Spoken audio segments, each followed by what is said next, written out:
Hi Taurus, kamusta kayo? Hope you're all doing well and welcome to 1111 Pinoy Tarot. This is a channel reading, not a one-to-one. So hindi po lahat ay makaka-resonate or hindi po ito 100% accurate para sa iyo. Please subscribe, like, comment, and share. And please tap the bell for updates from this channel. Maraming salamat sa inyo Taurus. Just take what resonates for you and leave the rest, yung mga hindi para sa iyo. Taurus, ano yung mga paparating na energies and messages, mga blessings at gabay for Taurus, please? Taurus. Oops. Okay.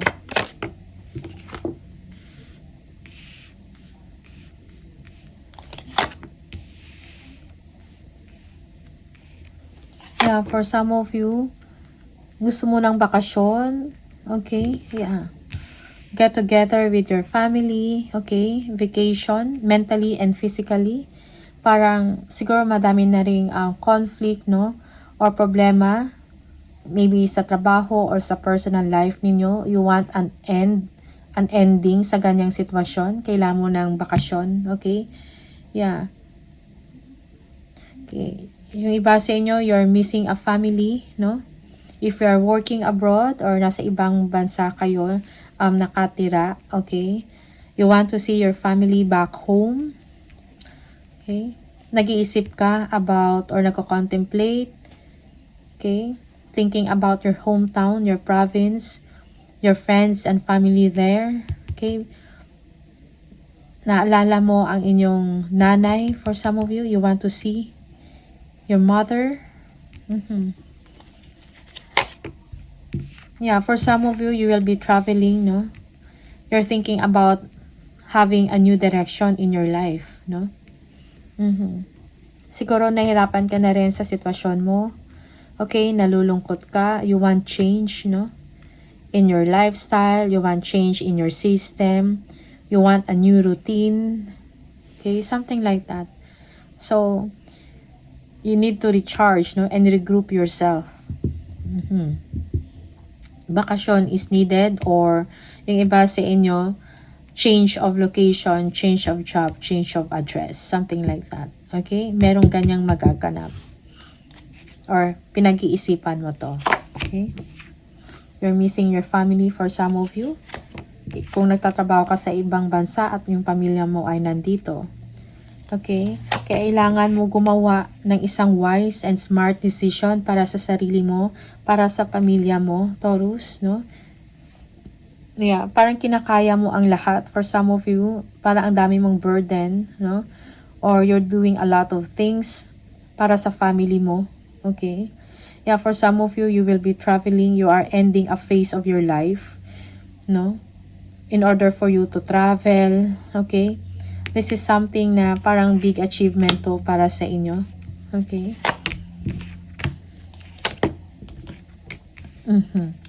Yeah, yung iba sa inyo, you will end unemployment, no? Or a partnership, something like that. Okay? And you are going solo for some of you, no? Kung you will be self-employed, you're thinking about that, or yeah, this is something unexpected, no? It's like magkakaroon ka ng solo flight, kumbaga, or you're making your own path. Magnenegosyo ka, magiging self-employed ka for some of you, okay? Yung iba sa inyo, this is bakasyon, no? Basta merong ending, no? Completion and ending, a new direction of your life. This is unexpected, or it will surprise everybody. Okay? Yeah. You are someone na siguro madami na ring ipon at gusto nang umuwi. Okay? At magkaroon at magtatayo ka ng sarili mong negosyo. Okay? So, yes, you are making a wise move here, a wise and a smart decision para sa sarili mo at para sa family mo. Okay? Maybe it's time for you na magbago or baguhin na ang iyong sitwasyon. Yeah.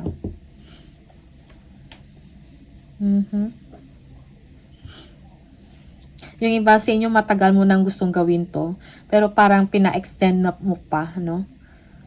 And now, you're going to make a decision about an ending, about a completion. Okay?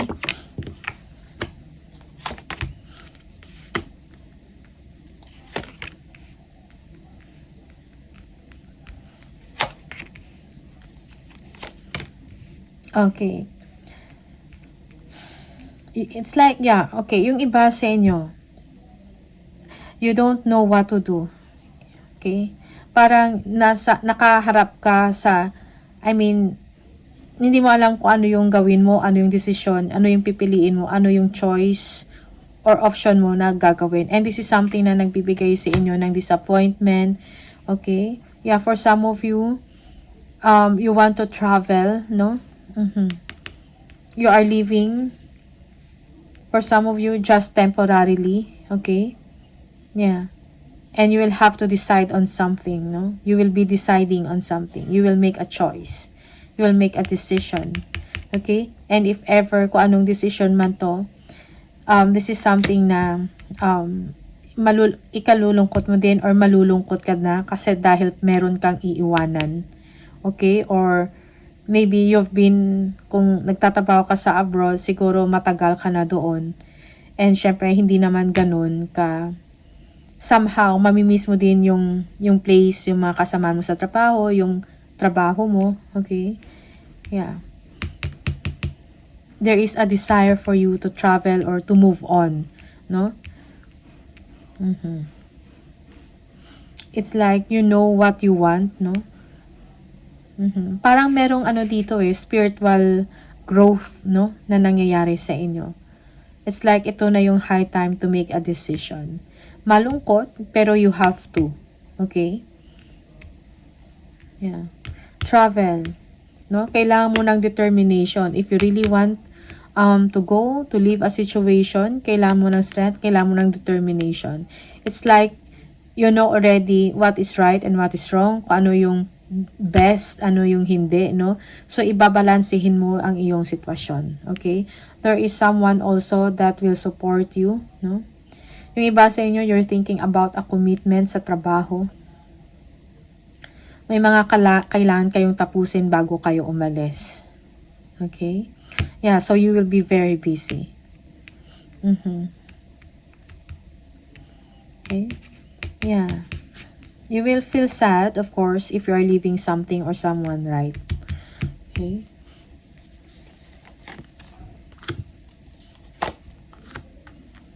But it seems parang yung universe na, no? This is something na parang hindi mo to maiwasan, no? Merong spiritual awakening, no? Merong wake-up call sa part nyo, no? About doing solo or self-employment, okay?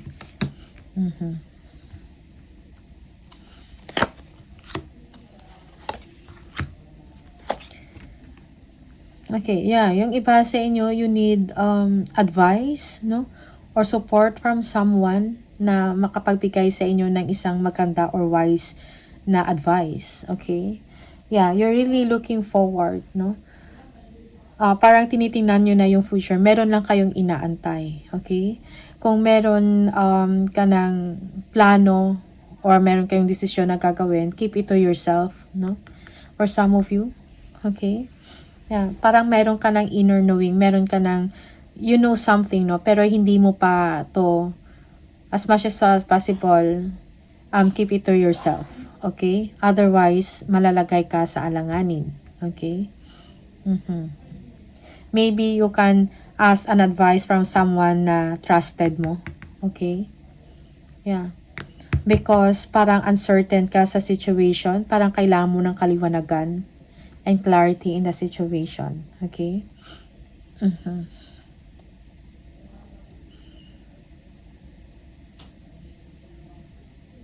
Yeah. Yung iba sa inyo, merong offer or invitation. No? And it's a secret. Okay?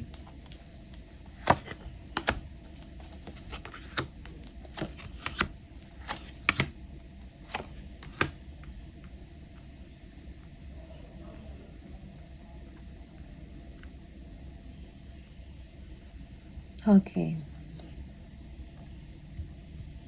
I think kailangan ng agreement dito.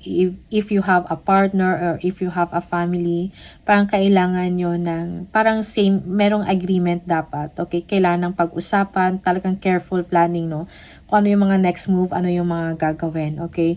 You need to plan ahead or strategize, no? Kung meron mang mga delays, no? Kung ano yung mga, yes, kung may mga delays man, ano yung mga pwede or dapat inyong gawin. So, you need a partner here, no, na nakakaintindi sa inyo. Okay? Pag-usapan ng mabuti kung ano yung tamang gawin para sa family ninyo. Okay? Yeah, for some of you, yes, you have a family here. No? Parang pag-usapan, no? Maybe thinking, planning about a business. Okay? Strategize. Okay? Yeah, yung ibase nyo, you need to be wise, no? And smart, no? Para sa inyong sitwasyon. Ano yung mga wiser moves, no? Na pwede ninyong gawin. Okay?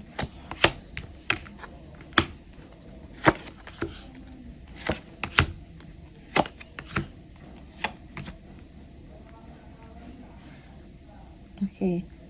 Yung iba sa inyo, merong third party, may energy of third party energy dito, no? Yes, merong deceit, dishonesty, cheating, okay, and lies, no?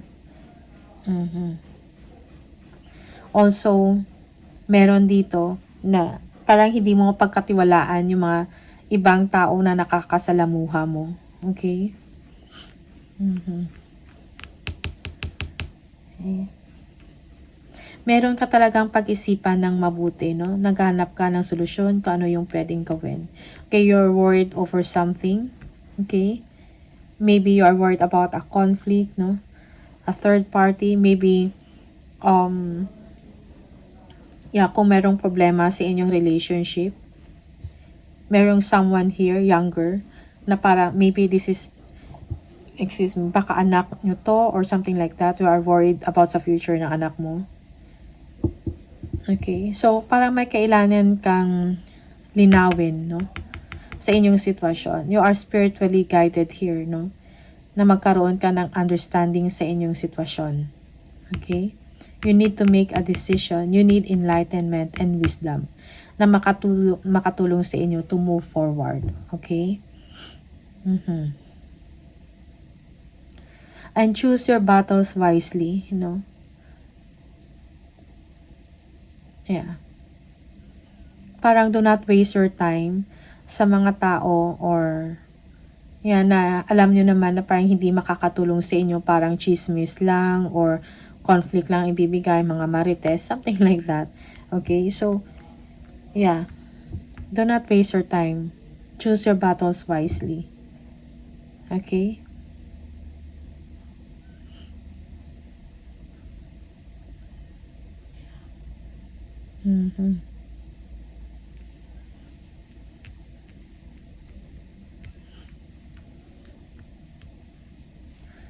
Yeah, for some of you,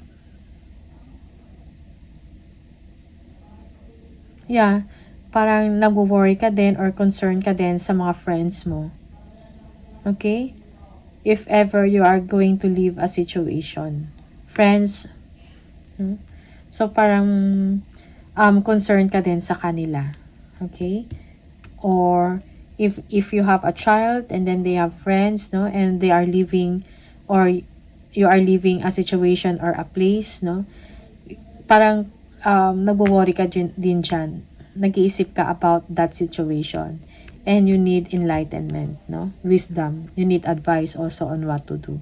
Okay? You need to gather strength, Taurus. Okay? Para malagpasan mo to. No? Kung meron may mga conflicts also, dishonesty, cheating, okay? Yeah. For some of you, you are dealing with a fire sign. Aries, Leo, for some of you. Okay, there is someone here na feeling left out in the cold. No? You will be receiving a communication, no? They want a new beginning with you, for some of you. Or merong someone na tutulong sa inyo, no? A creative project, a venture, no? Yung iba sa inyo, you need to change your life now. Okay? Be confident, be strong. Yeah. Kailangan mo ng planning. Okay? You need to have that vision to overcome kung ano man to mga problema ninyo or economic setbacks or difficulties na nararanasan mo. Okay? Alright. Taurus.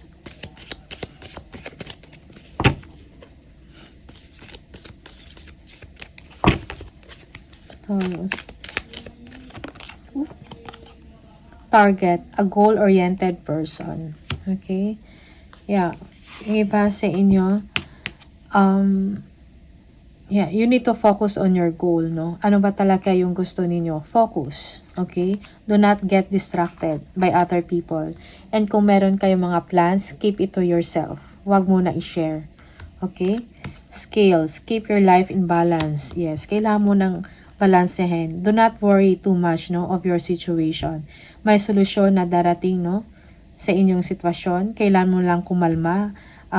Be positive. Huwag kang mag-overthink. Okay? Kasi yung iba sa inyo, meron kayong self-limiting beliefs, no? You have doubts, no, and uncertainties. Okay? So, I think magtiwala lang ang kailangan, no? Do not be afraid, kumbaga. Be confident. Okay? And ask also for guidance spiritually, meditation, and prayer is needed. Okay? Yeah, for some of you, you are worried that baka magkamali ka sa inyong desisyon na gagawin. Okay?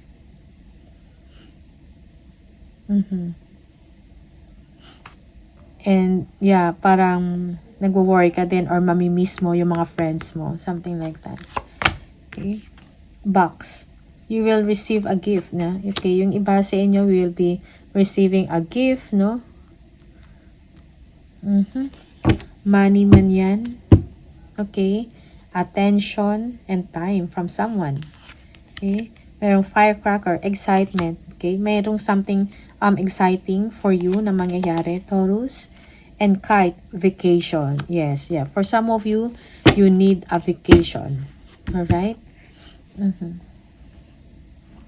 Ipagpahinga mo yung katawan mo, no? Physically and mentally. Para makapag-isip ka ng maayos, makapag-isip ka ng matino, no? Magkaroon ka ng clear thinking and you will be able to make a sound decision, no? Para sa sitwasyon mo.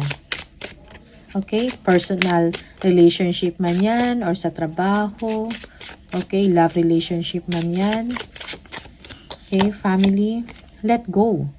As you surrender the need to control, your relaxed energy rapidly attracts your desires. So, kailangan mo maging relax. So, I think bakasyon kailangan mo. Okay? So that you will be able to have a clear thinking, no? Makapag-attract ka ng ano tawag dito, ng energy, no, na positive energy at makapag-decide ka ng maayos. Okay? Yeah. Okay, release tension. You need vacation mentally and physically. Okay? So, Taurus, these are the messages for you. Maraming salamat and see you on the next video. Bye.